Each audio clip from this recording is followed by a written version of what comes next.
प्रशांत किशोर पांडे जी को समझ में आ गया है कि अब राजनीति में बोरिया बिस्तर बांधने का समय आ गया। जन स्वराज पार्टी सिर्फ टीआरपी के लिए राजनीति कर रही है।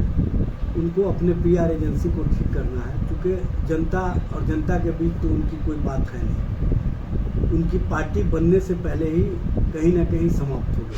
प्रशांत किशोर पांडे जी, आपको पता है कि जनता अब आपको स्वीकार करने के लिए तैयार नहीं है, इसीलिए आप अपनी भद पिटने से पहले जनता के बीच में अपना सेफ साइड तलाश रहे हैं, लेकिन अब आपको सेफ साइड नहीं मिलने वाला है। चुनावी रणक्षेत्र तैयार है, सभी पार्टियां चुनाव को लेकर के अपनी अपनी रणनीति लेकर के तैयार है, उम्मीदवार तैयार है। और इसी संदर्भ में आज हम मौजूद हैं आरजेडी कार्यालय में और हमारे साथ मौजूद है आरजेडी प्रवक्ता इजाज अहमद जी। नमस्कार, मैं हूं फलक सिंह, आप देख रहे हैं आगाज एक्सप्रेस।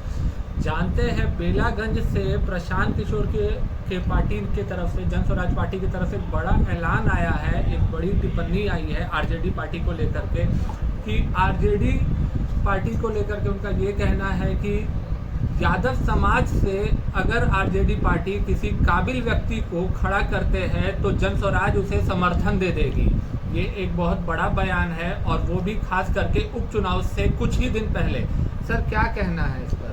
देखिए, जन स्वराज पार्टी सिर्फ टीआरपी के लिए राजनीति कर रही है। उनको अपने पीआर एजेंसी को ठीक करना है, क्योंकि जनता और जनता के बीच तो उनकी कोई बात है नहीं। उनकी पार्टी बनने से पहले ही कहीं ना कहीं समाप्त हो गई, क्योंकि जनता और जनता की उम्मीदों पर जो वो अपना एक बड़ा मुलम्मा लेकर के सामने आए थे, उम्मीदवारी देने में ही उनके ज़मीनी सतह की राजनीति में ही उनको समझ में आ गया कि राजनीति आसान चीज़ नहीं है। वो 4 विधानसभा उपचुनाव में उम्मीदवार दिए, उसमें 2 में उनको समझ ही में नहीं आया कि किस तरह से राजनीति किया जाए। वो एक उम्मीदवार ऐसा दिए जिसके बारे में बढ़ा चढ़ा करके प्रस्तुतिकरण किए, लेकिन उनको सतही जानकारी नहीं थी। उनका बिहार के वोटर लिस्ट में नाम ही नहीं था। आप एसके सिंह की बात कर रहे हैं? जाहिर सी बात है, उन्हीं की बात हो रही है। वो बढ़ा चढ़ा करके प्रस्तुतिकरण किया गया, लेकिन उनका वोटर लिस्ट में नाम भी नहीं था और जनता के बीच में वो कहीं नहीं है। इस तरह की राजनीति करने वाले प्रशांत किशोर पांडे जी का पूरी तरह से हवा निकल चुका है जनता के बीच से, जनता की उम्मीदों से। जनता अब उनको स्वीकार करने के लिए तैयार नहीं है, ये बात उनको समझ में आ गया है। और बेलागंज के उम्मीदवार उन्होंने पहले जिसको दिया था, उन्होंने लड़ने से इनकार कर दिया। और बेलागंज की हकीकत और जो जनता के बीच से उनको लोगों ने रिस्पॉन्ड किया, उससे उनको समझ में आ गया कि हमारा उम्मीदवार टिकने वाला नहीं है, तो वो अब सेफ रास्ता तलाशना चाह रहे हैं। भाई, राजनीति ऐसा नहीं होता है कि आपके कथनानुसार कोई राजनीति करेगा।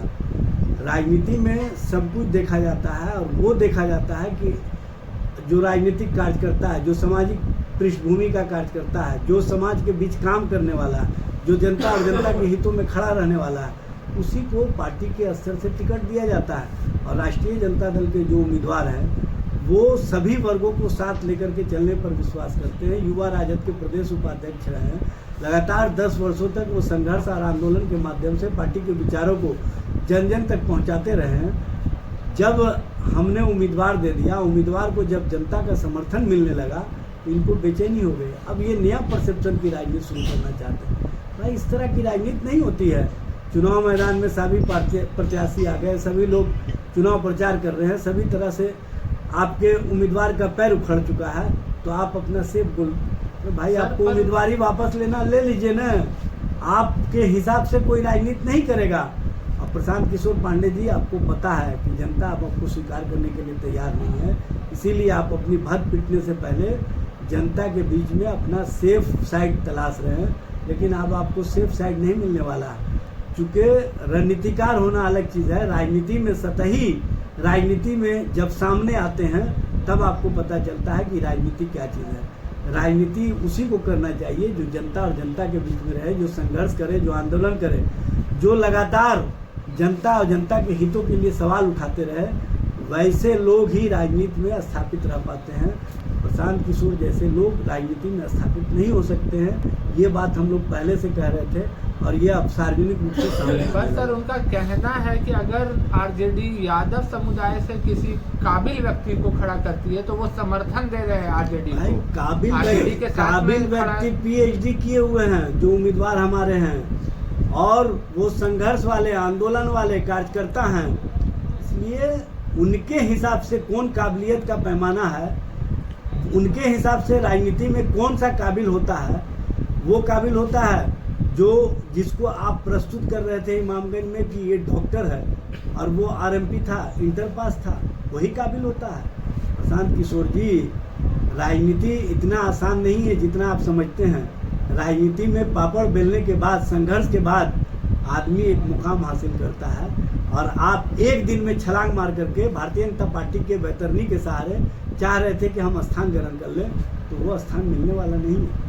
तो सर के आगे भविष्य में जिस तरीके से प्रशांत किशोर जी के बयान में ये सर दिखा है कि हाँ आरजेडी और जन स्वराज का साथ में लड़ सकती है 2025 का चुनाव। देखिए, जन स्वराज का कोई जनता के बीच में स्वीकार्यता नहीं है, और प्रशांत किशोर पांडे जी को समझ में आ गया है कि अब राजनीति में बोरिया बिस्तर बांधने का समय आ गया। 23 नवंबर के बाद वो बोरिया बिस्तर बांध करके फिर अपने पीआर एजेंसी आईपैक को लेकर के किसी पार्टी के साथ जुड़ करके काम करेंगे, या आप देखने का काम करेंगे।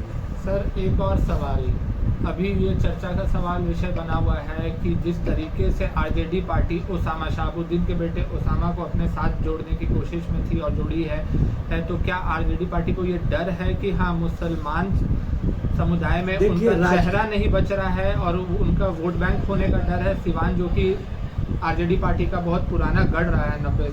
देखिए, राष्ट्रीय जनता दल को अल्पसंख्यक समाज पूरी तरह से उनके ऊपर विश्वास करते हैं, उनके ऊपर समर्थन देते हैं, क्योंकि लालू प्रसाद जी ने जो काम किया है सामाजिक न्याय के लिए, धर्मनिरपेक्षता के लिए और देश के अंदर अक़लियतों के लिए जो काम किया है, उन्होंने जितनी कठिनाइयाँ झेली, जितनी कुर्बानियाँ दी, जितने झंझावत झेले, उसके बावजूद भी उस पार्टी से समझौता नहीं किया जो देश में नफरत का माहौल खड़ा कर रही है। देश को नफरती माहौल के वातावरण में कहीं ना कहीं समाज और समाज के बीच में जो नफरत के माहौल से वो समाज को बढ़ने नहीं देना चाहती है, उससे निकालने का, उबारने का अगर किसी ने काम किया है तो लालू प्रसाद जी और तेजस्वी जी ने।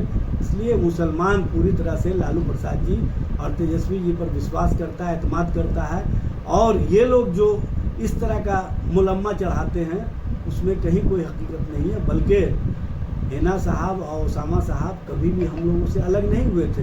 कुछ क्षणिक समय के लिए वो चुनाव में चले गए थे, लेकिन उनका विचार हमारा विचार समरूपता का था, और उस समरूपता के विचार के आधार पर ही हम लोगों ने संकल्प लिया है कि किसी भी स्थिति और परिस्थिति में बिहार में वैसी शक्तियों को पनपने नहीं देना है जिसको कहीं ना कहीं खाद पानी नीतीश कुमार और भारतीय जनता पार्टी के माध्यम से नफरत का माहौल खड़ा करके देश और देश की राजनीति को सांप्रदायिकरण की ओर ले जाना चाहती है, नफरती माहौल की ओर ले जाना चाहती है। उससे हम उबारने की दिशा में काम कर रहे हैं, और लालू जी और तेजस्वी जी के रहते कोई भी देश के अंदर सांप्रदायिक राजनीति नहीं कर सकता। सर एक आखिरी सवाल, एनडीए का ये कहना है कि आने वाले विधानसभा 2025 में आरजेडी पार्टी सिंगल डिजिट में सिमटने जा रही है। भारतीय जनता पार्टी अपने राजनीतिक वजूद को बचा ले तो बेहतर रहेगा। अभी तो सदस्यता अभियान जो चला रहे हैं तो उनको सदस्य नहीं मिल रहा है, उनके विचार को कोई पसंद नहीं कर रहा है, नौजवान इनकार कर रहा है। पर सर सिंगल डिजिट की बात है, वो बोलते रहे, उनसे क्या मतलब है? जनता के बीच से जो संदेश आ रहा है उसको न देखिए।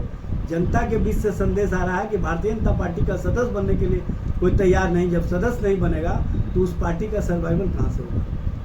तो ये थे हमारे साथ आरजेडी प्रवक्ता एजाज अहमद जी। जैसा कि आपने सुना, उनका साफ कहना है कि प्रशांत किशोर जो भी बयानबाजी कर ले या जिस तरीके के राजनीतिक हथकंडे अपना ले, उनकी पार्टी का जो चिन्ह है बस्ता, वो बस्ता समेटने जा रहे हैं 23 नवंबर को। ये तो आने वाला वक्त बताएगा कि 23 नवंबर को किसका बस्ता समेटाता है। और साथ ही में उन्होंने ये भी स्पष्ट कर दिया कि शहाबुद्दीन के जो बेटे ओसामा है वो शुरुआत से ही पार्टी का हिस्सा रहे, सदस्य रहे हैं, पारिवारिक सदस्य रहे हैं। आपसी मतभेद होते रहता है पर वो एक है। और साथ में उन्होंने ये भी स्पष्ट कर दिया कि आने वाले समय में है ये जनता बता देगी कि कौन कितने पानी में है। जुड़े रहे हमारे साथ, देखते रहे आगाज़ एक्सप्रेस। धन्यवाद।